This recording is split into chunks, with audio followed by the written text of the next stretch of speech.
Right then, hello and welcome to the workbench. Today we are going to take a look inside one of these Chinese copy is the best word I think I could use for it, and the nicest word I could use for it. One of these copy DeWalt tools, and have a little look, see if we can see what makes it tick. And is there a massive difference between this and some of the more traditional tools which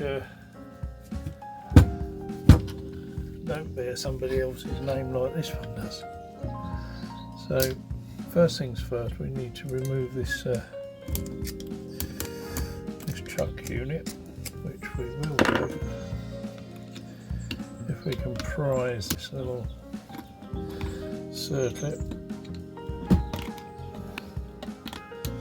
out of the position that it's not actually in very well.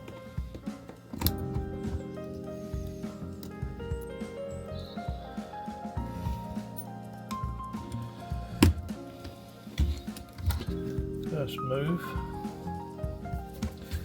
and that's that off. Put these out of the way for now. That should slide off. Now, does it use ball bearings? It does indeed use a ball bearing. So we'll retrieve said ball bearing. We'll stick that in there where we're bound to lose it. Remove what can only be described as an extremely sharp piece of metal there. Be careful with your fingers on that one. The spring, which is small end first, that looks like some kind of oil seal sitting there. So now, using the techniques that we would use with a genuine one,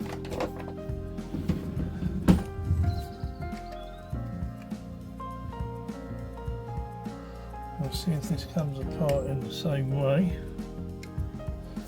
I'm not so sure that it will, but we'll give it a try. We'll need an extension on there.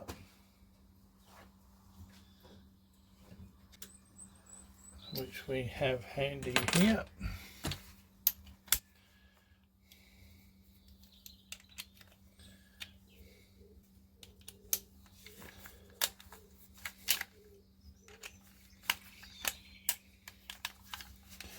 Right then, let's see what we got in here, shall we?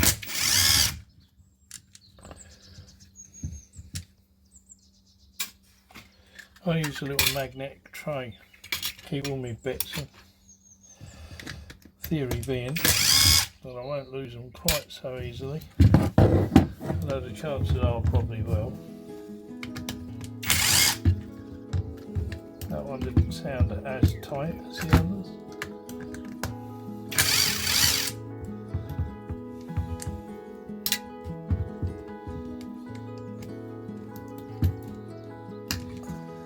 Get in there. There you go. Right then. In keeping with DeWalt, it looks like whoever made this clearly had a load of screws they needed to use up. 1, 2, 3, 4, 5, 6, 7, 8, 9, 10, and 11. So 11 screws out.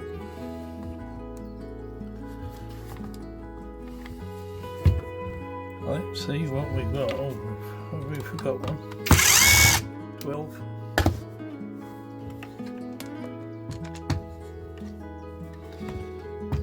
Don't forget number 12, eh?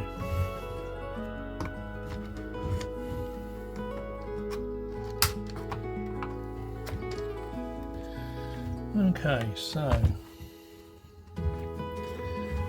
I'm doing this carefully because works. I'm not sure how it is going to come apart, and we don't want to ruin it. God forbid we actually do something wrong with it and it doesn't want to work afterwards.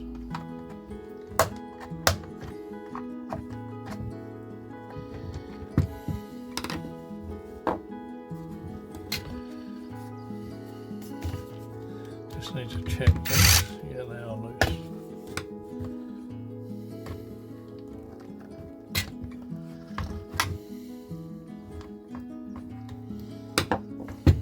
So I think what I'll do is we'll flip it and retrieve as many of these screws as we can.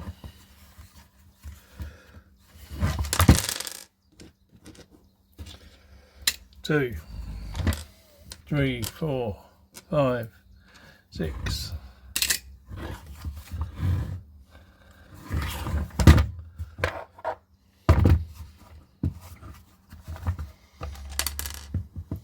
Seven.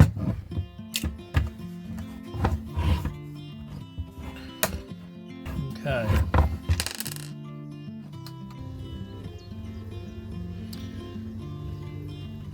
So, all screws removed. I've actually taken the trouble to remove them all out of the body, and let me just move you around a bit.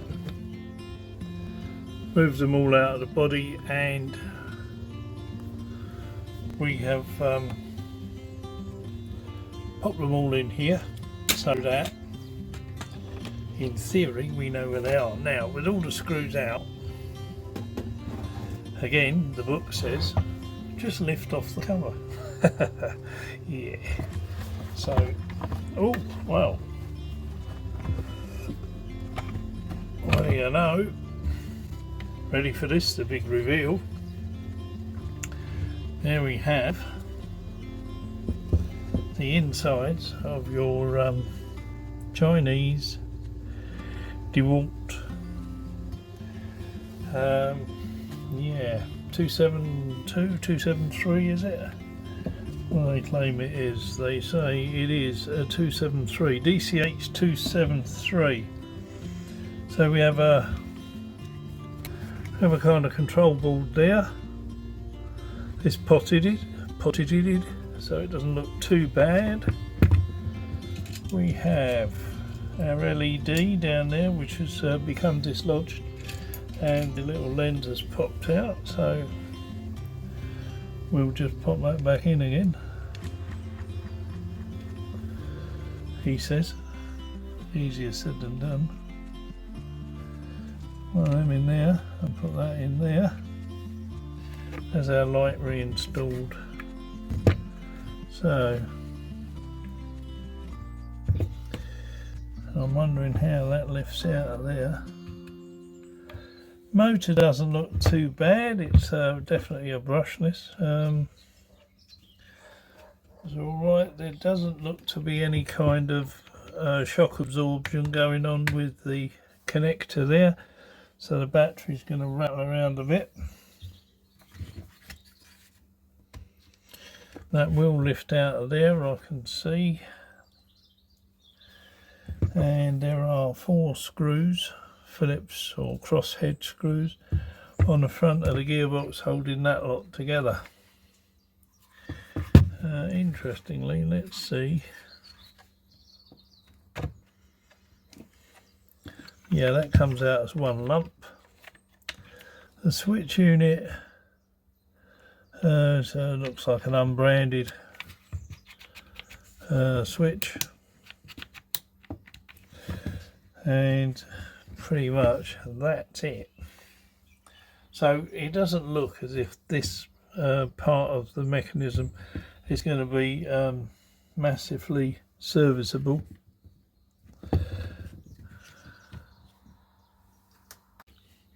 So we'll have a little look at getting this out, shall we? If we go under here and give it a little bit of pressure, that's loosened that straight away.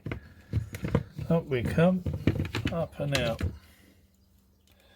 So there we have pretty much the guts of it. So mode lever stays attached by the look of it. We have these 4 screws on the front which seem to hold it all together. There's a wadding seal, maybe just a basic seal there to stop grease or whatever coming out. And if we pull that out, we can indeed lose the body completely down there, and here we have the actual guts of it. So a small brushless motor.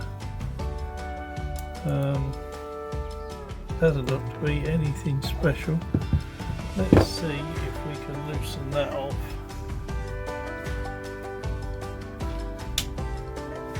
And see what lies beneath.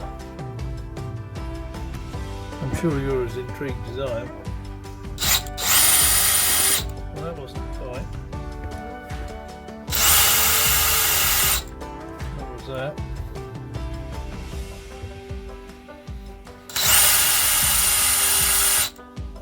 This doesn't instill confidence. That was tight.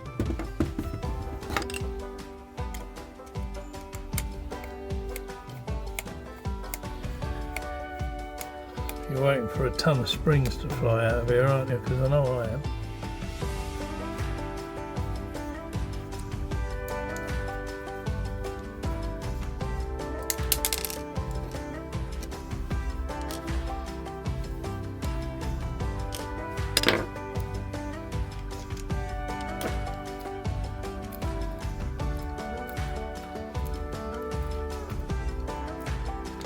Bit of an exploratory mission, because we do not know what we are going to find in here, do we? Okay, so one small spring, strong smell of grease, piston unit there, and there's a change lever I can see there with a couple of gears.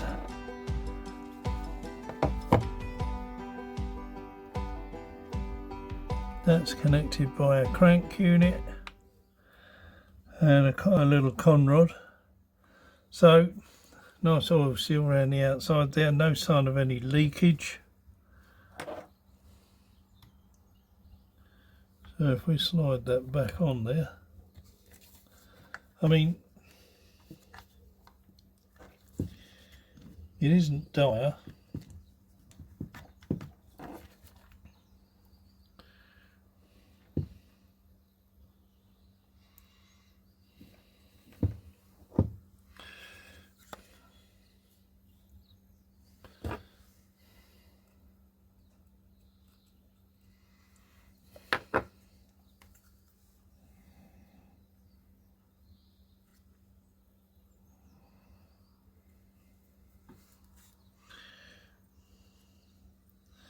Perhaps if we put the spring unit on there, this will make the job of reassembling this a little bit easier.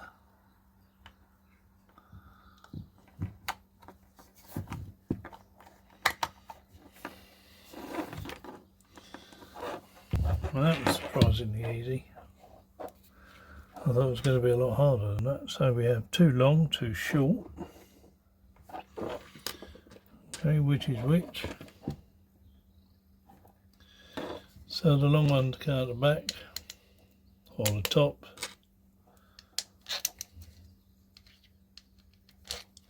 Shorter ones at the front or the bottom.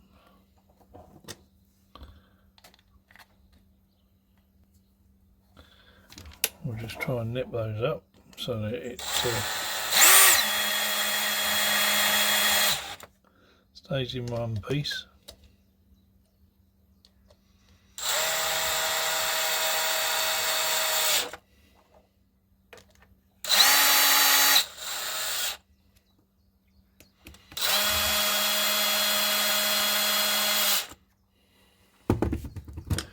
I'll just finish them by hand because I don't trust the tool not to go a bit nuts and over tighten it.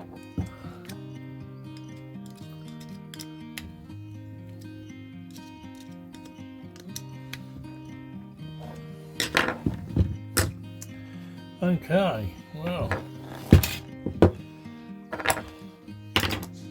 we took it apart. Can we get it back together? That's the question, isn't it? Right then, so we'll go in the reverse order.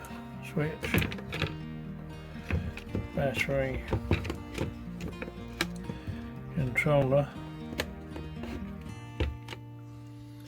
and then the motor unit roughly in position, just so that, there you go, we can then line everything up. So if we put this piece in,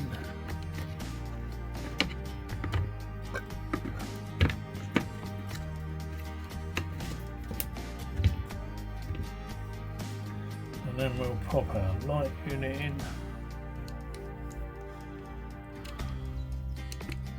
take that out, put the LED in first, then slot the lens over. That should do the job. That looks good. Switch unit, just re-engage the toggle switch for the forward and reverse, he says.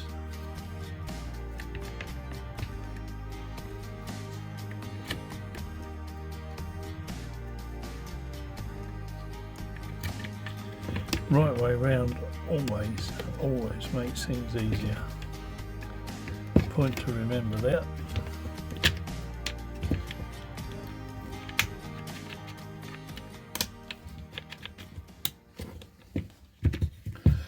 Okay, top case. So for those of you contemplating, should we say, exchanging the interiors of these, it's not going to work because they are completely different inside. Very different.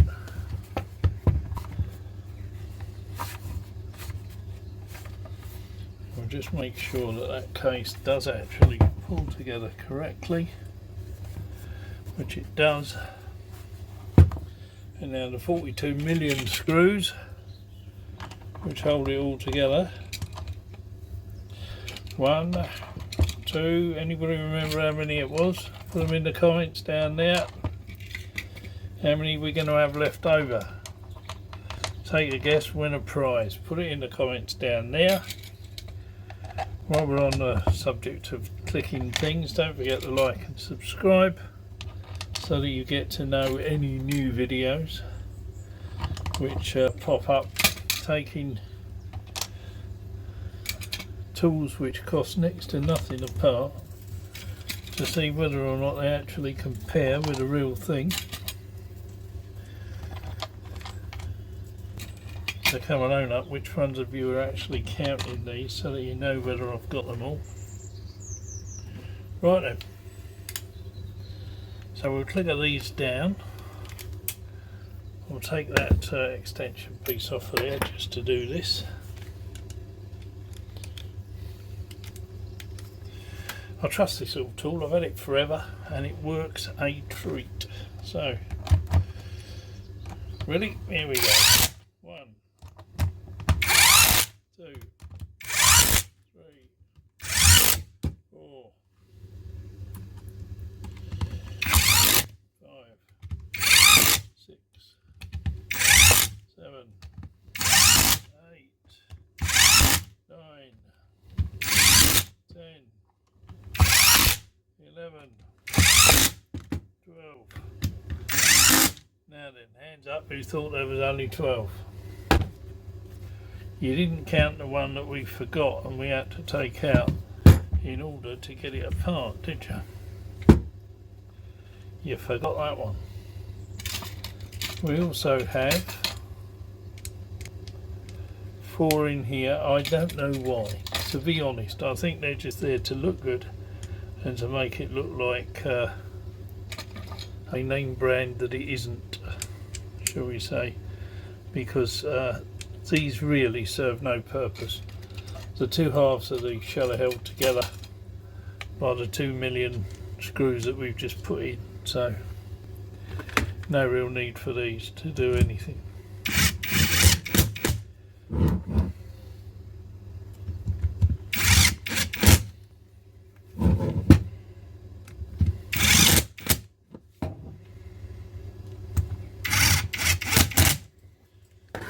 Are there any used as serviceable parts in here? Probably not. So before we put the front on, we'll stick a battery on it, which is also a fake one. We'll just test it first actually, see if it's alive, and it is indeed alive. And we'll see if the damn thing works, shall we?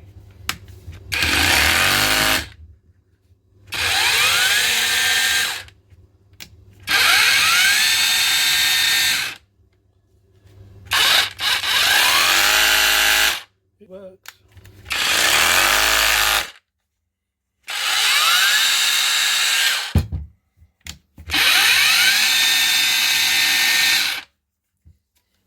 Light works. Noisy little swine, isn't it? Battery out. Reassemble the front end. Spring. Plate. Sharp edges, don't forget. It's got a cutout in it, if you can see that. And that goes on this side over here, where we also have a cutout. Let me take that spring off. See, there's a cutout there. And that works as a spring retainer. Good morning, Pops. I'm not sure what went wrong. So we'll slide that down there. We'll get the ball bearing, which I will instantly lose. We'll pop the ball bearing in. That's part of the SDS Plus retaining system. Come with a little cover, and that is working. Now we will stick on the circuit. These circuits always give me a bad time. They're like fairly easy to get off, and a pain in the backside to get them off.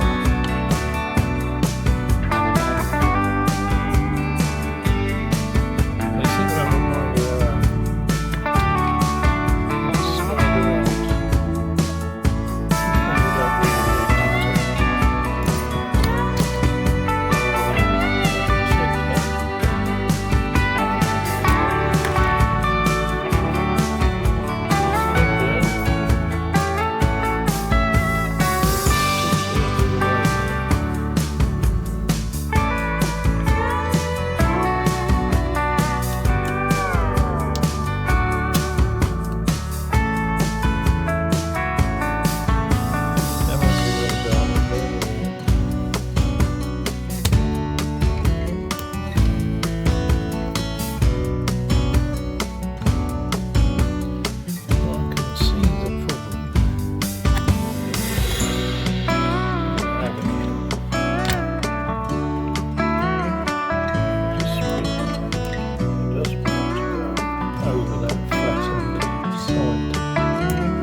long cap back on,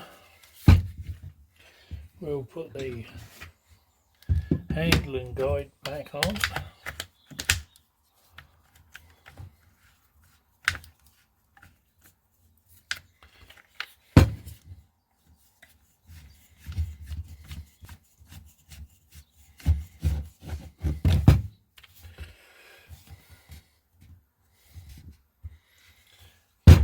And now is our little fakeroonie. Not quite what it pretends to be. SDS unit. Once again, we'll just test that it's behaving.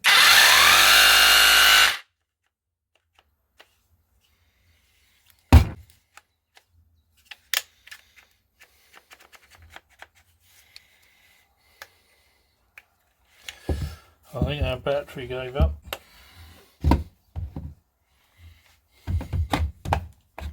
Getting seriously worried there for a second. Let me just extractio the battery and we'll get another battery. This one will probably send it into orbit.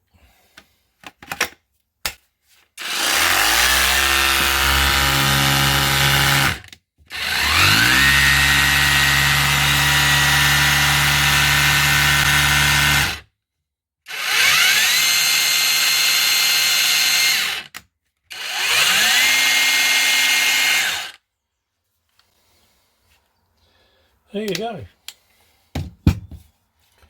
So,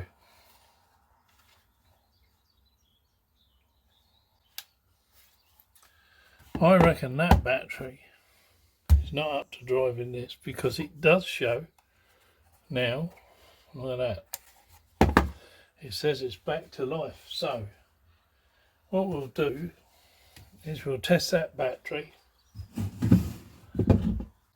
on a different tool.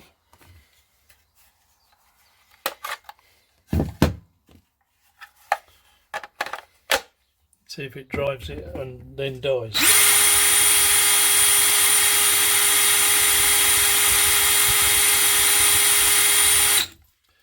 The answer to that is no, it doesn't. We'll go around to hammer. Nope. Works fine. So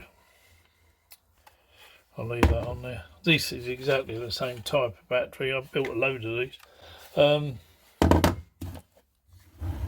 So I think it's just that little battery. I think these put out, what's on that one there? 2.1 amps. So probably not enough to drive that great big screwdriver unit. And that's what the problem is.